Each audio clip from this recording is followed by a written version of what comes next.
Martin Scorsese giving his ideas about Marvel themes and really ticking people off. Disney countering with people like Bob Iger talking about snitching, but replace the snuh with a B. Also having Kevin Feige sound off on this, talking about Scorsese attacks. Isn't this delightful? So hey there. So today you and I are going to enter something that, well, a lot of people miss. This is a veritable tempest in a teapot, as it were. This is raged from October into the now, with people still sounding off on it too. And amazingly, I didn't catch a lot of this at all. Now with this, you basically have Martin Scorsese sound off at first, telling you what he thought about Marvel movies. He compares them to theme parks, and that's beautiful. They're not cinema. Then he goes in and he gives you not just this answer, which is 4 sentences basically, but he gives you long form in the New York Times. It's a pretty long answer in that too. We'll go over portions of that, but it reflects what a lot of other people out there, like Ethan Hawke, Francis Ford Coppola, all these folks have been thinking. Now this, of course, ticks off people like Bob Iger, who talks about how disrespectful this is. And if they want to be about movies, it's certainly their right. But, I mean, it's beautiful stuff out there. Also, again, what Kevin Feige is putting out, that stuff too. It's Fireback, talking about how they take cinematic risks, and it's good stuff. Before we hit this though, just very briefly, you like this content, want to help out the channel, consider subscribing to it. Lately, we've had the platform try to slam on the brakes. We've had purges of subscribers. It's been absolutely insane. I mean, we were flowing since November. This platform, it doesn't like us, but thanks to folks like yourself, we've been able to grow. If you'd like to help with that, definitely appreciate it. I can't say that enough.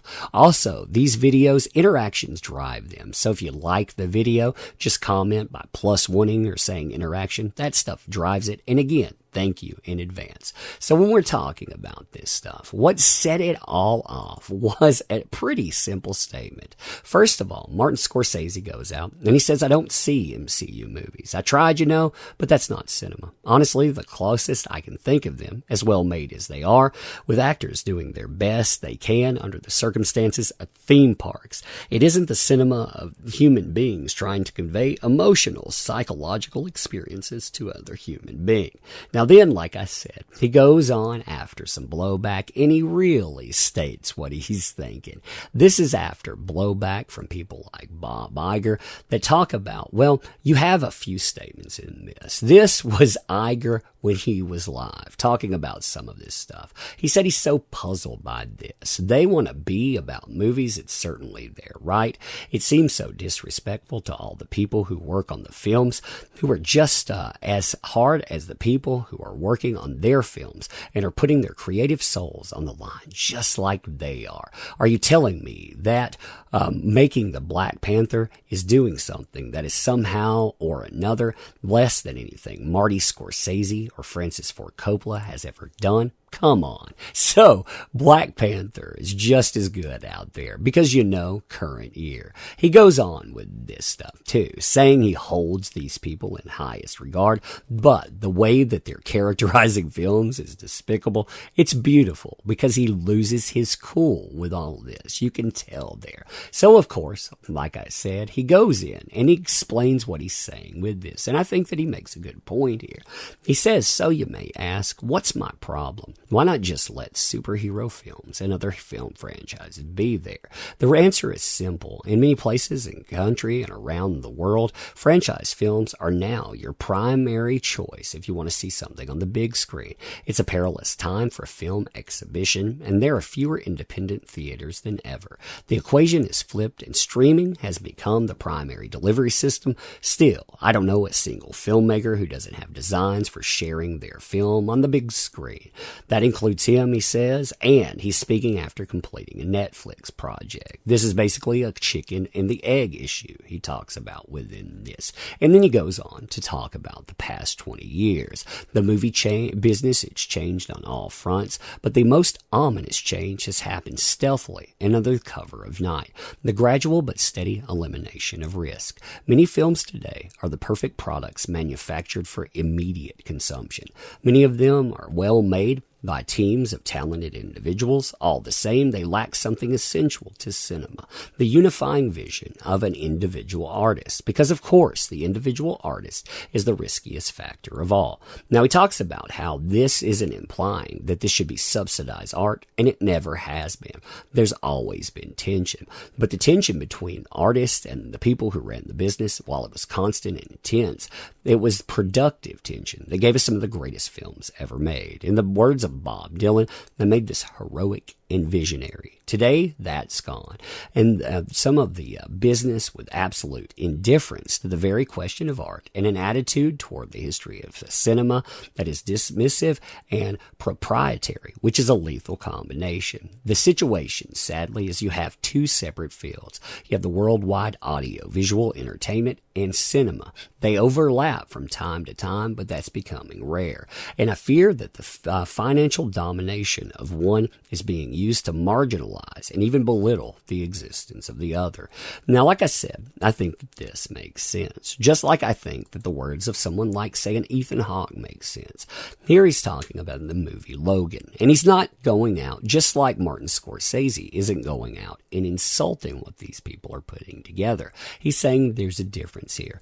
Now we have the problem where they tell us Logan is a great movie. Well, it's a great superhero movie. It still involves people in tights with metal coming out of their hands. It's not Bergman, he says, but they talk like it is. I went to see Logan because everyone is saying this is a great movie, and I was like, really? No, it's a fine superhero movie. There's a difference, but big business doesn't think there's a difference. Big business wants you to think this is a great film because they make money off of it, and that is very true. If they make money off of it, then they want to tell you that that thing is great. And you know what? The media, they sell that too. Again, when you create the gospel of the lowly, well, it sets everything low. So when we're talking about this, of course, you have Kevin Feige sound off, because why wouldn't he? And this is amid many other people where you basically have a divide. I mean, you see Jon Favreau, he sounds off. Of course, he's a Disney man. You have Francis Ford Coppola on another side. Basically, you can imagine the divide here. Now, when Kevin Feige sounds off on it, he says he doesn't think all of this is true. It's unfortunate. I think myself and everyone who works on these movies, we love cinema, we love movies, we love going to the movies, and love watching communal experience. Now, he says a lot of stuff in 44 minutes too, and there's some interesting and really kind of funny stuff in this. He talks about risk, for example, and he brings up things like Civil War. We did Civil War, he says. We had our two most popular characters get into a very serious theological and physical altercation. We killed half of our characters at the end of a movie. I think it's fun for us to take our success and use it to take risks and go in different places. Now, what I think is absolutely hilarious about bringing up Civil War is they gutted everything that made that risky. I mean, if you think about the source material, that was risky. If you think about the outcomes there, it definitely was. But the thing they put on the stage, oh no, that thing, it's just like the Age of Apocalypse.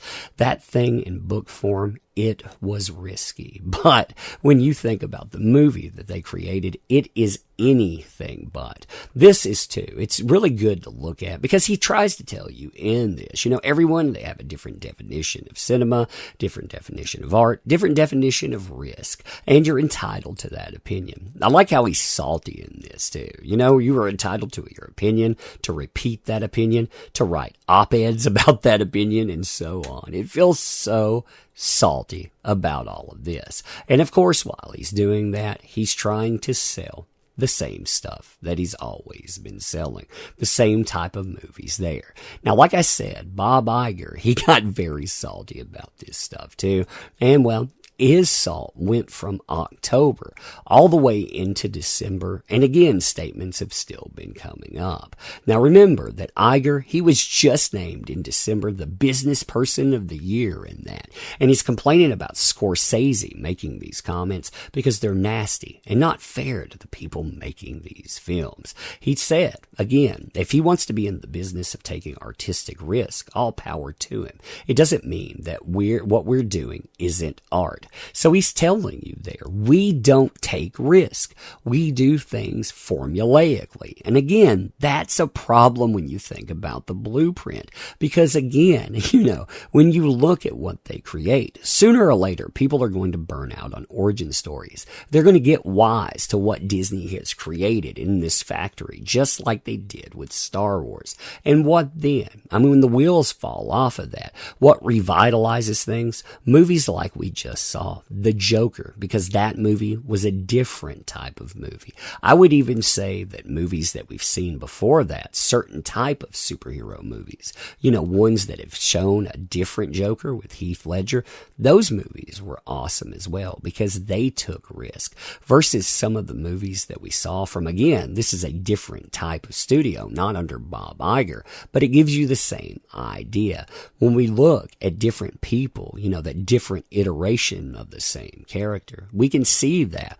We can see how these two worlds can come together. But of course, these folks, they want to make theme parks. That makes sense too. That's what they're going out and they're trying to make. They're trying to replace what the young people's idea of cinema is. Even driving out small films, this went on. And basically making human stories go away in popular culture.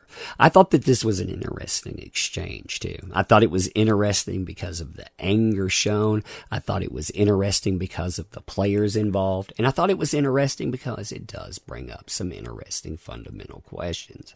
I mean, when you get down to it, what do we want from our movies? When we're talking about escapism, yes, there are plenty of places for all types of movies out there. But when we're talking about this, is the thing that we see, this factory, this automation of movies, does that take away? In my opinion, yes, but I'm curious what you think about this. Now, ending this, I want to say thank you. I do appreciate you showing up. I appreciate you empowering this endeavor. See, that's the thing a lot of these companies forget. Over time, they think that they make this. I mean, a lot of these people do. They think they're responsible for their success. And yes, they create something people go and see, but the people that are out there excited about it, they're the ones that matter. That's you. You empower endeavors. If you want to help out with our interactions here, that's awesome. But you chose to spend time here. That matters. And I want to thank you for it. See, these people, they forget that. They forget within their ego and their pomp to stop for a minute and say thank you. I never want to be that. So to end this, I want to say thank you. I really do appreciate you. And I hope you'll come back again when we do this again very soon. Thank you.